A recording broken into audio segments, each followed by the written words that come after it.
poursuivre sur cette lancée. Je disais, j'ai parlé de tes secrets avant la pause. Et je parlais de ton chum, parce qu'on parle de paternité. Ton chum est père de tes filles, évidemment. Ouais. Ça marche jusqu'à maintenant. Hein? Ça On se tient. suit, on C'est suit. vraiment le père de mes filles. Et cet été, quand je l'ai vu, je me disais, quel beau modèle de paternité tu as. Ah non, moi, j'ai un beau modèle de paternité des deux côtés, Ouais. en fait. J'aurais jamais pu choisir un meilleur père pour mes filles. Je suis remplie de gratitude pour son rôle dans ma vie.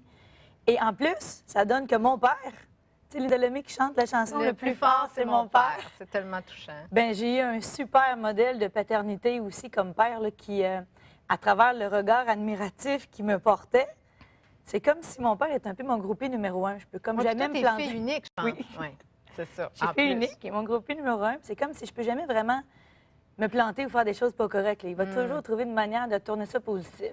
Tellement que mon chum trouve que mon père n'a aucun discernement. C'est pas grave, on l'aime. Oui, puis ce que je voulais dire par rapport au bonheur dans la paternité, je trouve que c'est important de conscientiser les pères à tout ce qu'ils peuvent faire pour enrichir la relation avec leur enfant.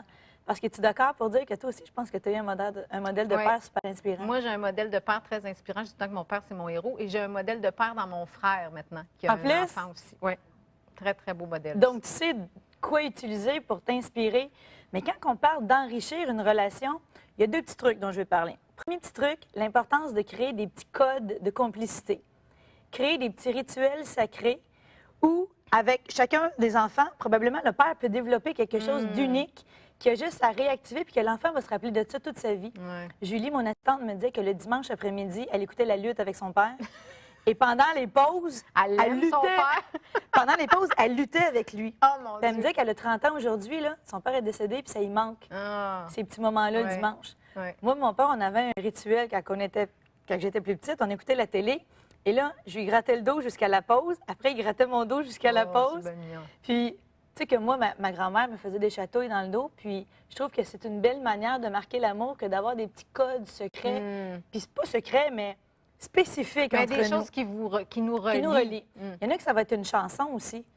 Mon chum dansait à un moment donné, quand ma fille était bébé, sur une chanson de Mukta, c'est un genre de jazz indien. OK. Puis il dansait là-dessus tellement souvent que maintenant, quand il entend ça, il se rappelle quand il était en train de danser avec son petit bébé dans ses bras. C'est des belles programmations. Belle programmation. Puis, outre les rituels, ce que je propose à mes gens quand je vais donner des conférences, c'est d'avoir un petit journal dans lequel tu notes les moments magiques. Et quand je vais demander à mes gens de me dire quel serait un de tes accès pour la gratitude, un des plus beaux moments que tu as jamais vécu, souvent, c'est des moments avec leurs enfants qui ressurgissent. Puis, comme moi, par exemple, j'ai un petit moment magique que j'ai noté. Ma petite fille, Romane, elle avait même pas 4 ans à certaines époques. Elle était assise sur la toilette en train de faire son petit pipi, puis elle se préparait à aller se coucher.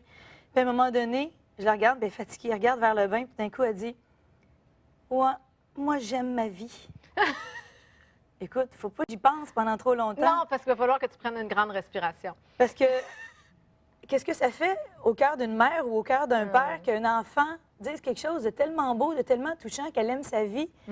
Qu'est-ce qui peut être plus réconfortant que ça? Bien, des moments magiques comme ça, êtes-vous d'accord pour dire que dans la vie, ce qu'on cherche, on le trouve? C'est sûr. Si tu cherches le trouble, Oui, tu le puis- trouves-tu? Puis puis de mettre notre focus ou de prendre le temps de, tu disais, de faire sa liste. Ça pourrait être, sais-tu qu'est-ce que tu m'as fait penser en disant ça? Un magnifique cadeau, là, j'aurais pas dû le dire en ondes, parce que quand je vais le donner à mon père, ça n'aura plus d'effet, mais en tout cas, Il est là ce soir.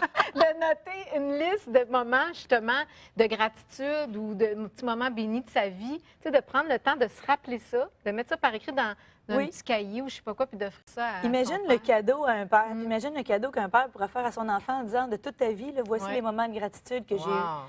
Parce que quand tu relis ça, le cerveau ne fait pas la différence entre un souvenir et la réalité. Si tu te laisses réhabiter par le souvenir, ça te le nourrit revis. l'âme à nouveau. Puis j'ai demandé à mon chum, justement, j'ai dit, quel a été un petit moment magique? Puis il me racontait que ma grande fille, Serena, elle avait fait un beau petit dessin, tout bien pensé, les couleurs, puis elle disait, je t'aime, papa, t'es le meilleur papa du monde. Elle avait découpé ça, puis elle avait mis ça sur son oreiller, à briller. Puis là, lui, ça faisait longtemps qu'ils avaient couché, il avait écouté les nouvelles, puis tout ça, puis quand il est arrivé, J'ai vu ça. il a vu ça, puis il s'est dit, elle a fait ça juste pour me faire plaisir. Elle l'a fait en cachette, elle me l'a pas dit.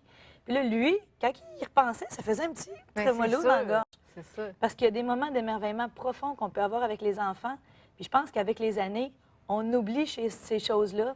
qui se retrouvent finalement à des moments sacrés qu'on pourrait revivre. C'est sûr. Et de prendre le temps. Tu sais, on le dit, on Ouais. le dit pas assez souvent, mais de prendre le temps de faire ces trucs-là, ces petits rituels-là, de les noter, de s'en rappeler, d'en reparler après. Oui, parce que Merci. d'en reparler, ça nous ramène dans l'état aussi. C'est sûr. Isabelle Fontaine, merci infiniment. Grand T'es plaisir toujours pour aussi moi. touchante et ravissante. Et là, je suis sûre que tu vas avoir donné goût à plein d'enfants et de parents de se faire un gros câlin peut-être après ta chronique. En tout cas, faites ça pendant la pause, là. Puis après ça, on revient parler de paternité avec Martin Deschamps, qui, comme je vous l'ai dit, a une relation assez particulière avec sa petite Lou. Vous allez la voir, inquiétez-vous pas, elle aussi. Elle est en studio, mais vous allez avoir des images, ça c'est sûr, dans quelques minutes.